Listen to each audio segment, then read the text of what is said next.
So transportation, it's very important, and it has changed a lot over the years. Before, we had horses and buggies, and now we have cars. And there are many people who don't have cars, and if you don't have a car, you usually need a ride from someone else. In my case, since being in Korea, I've never gotten my license here. I just didn't really need it because there are so many opportunities to get rides in other ways, like taking the bus. There are also taxis, but there are also some apps that will let you get a ride. And these days in social media, in various countries, you can see so many different types of apps that will allow you to get a ride. And so there is a term which means getting a ride, and that is the term that you have to figure out today. So what is another term that means getting a ride? Recently, the only way to get from point A to point B has been to call a taxi, and taxis are expensive. But recently, several ride-sharing companies have started to pop up, and ride-sharing is a cheaper alternative to taking a taxi. But who really needs ride-sharing? After all, over 95% of American families already own a car. So why would I want to pay for someone else to drive me somewhere if I can just drive there myself? Of course, this isn't to say that ride-sharing and taxis are useless. There are many people who need them. For example, business people traveling will need to get to their meetings, and friends going out drinking will need a safe way to get back home. And although I said that they're cheaper than taxis, ride-sharing is not cheap. And if ride-sharing companies start to replace taxi companies, it's likely that their price will go up to equal what a taxi ride is now. So is ride-sharing going to change the way that American people drive? Not yet, but is it here to stay? I'd say definitely yes. Okay. Hi. Sorry about that. This morning I was running late, so I couldn't finish my makeup routine before I came here. I'm so sorry about that. But speaking of routines, there are many types of routines that people can have. And on social media, you'll see a lot of beauty gurus posting these types of videos. For example, a lot of people nowadays do their night routine or their morning routine. So your routines are things that you do on a regular basis. So my makeup routine is basically this. See my face? This is what I do every day. Almost every day anyway.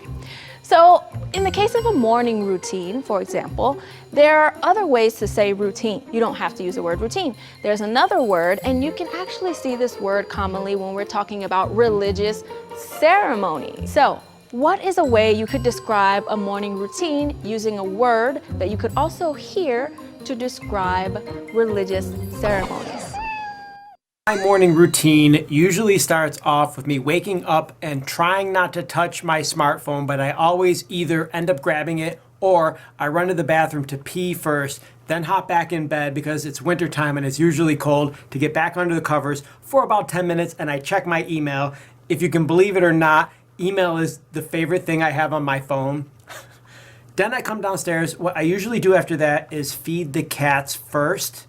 Once the cats are fed, I may make coffee, and while the coffee is brewing, I will go into the living room right over here and do a set of push-ups. I'm already up to over 60 push-ups per set. By the time I'm done with and I'll stretch. I do like 3 minutes of yoga, then I'll go back, coffee's ready, and then I'll usually open up my computer and get to work.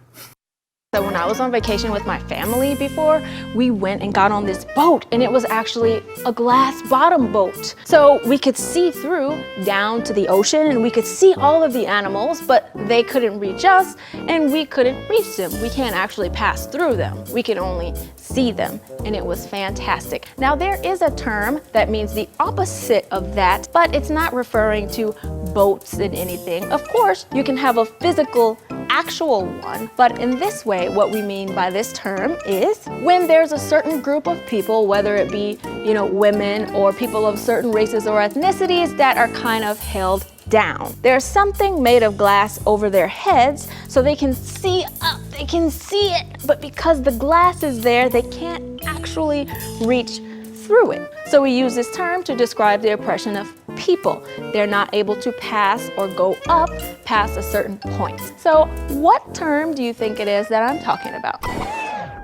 Thinking back to the mid-1800s, where women like Aurora Dupin had to work under male pseudonyms to find acceptance among their French peers, I wonder if this barrier still exists today.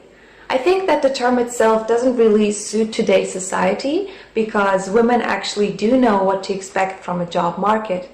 And I also truly believe that women can achieve their goals with strong perseverance in most of the countries. If you think about it, this so-called invisible barrier isn't caused by an opponent hindering them from climbing the career ladder, but simply comes down to one question. Is a woman willing to give up on a prospect of a family life with kids, or is she going to commit to her job?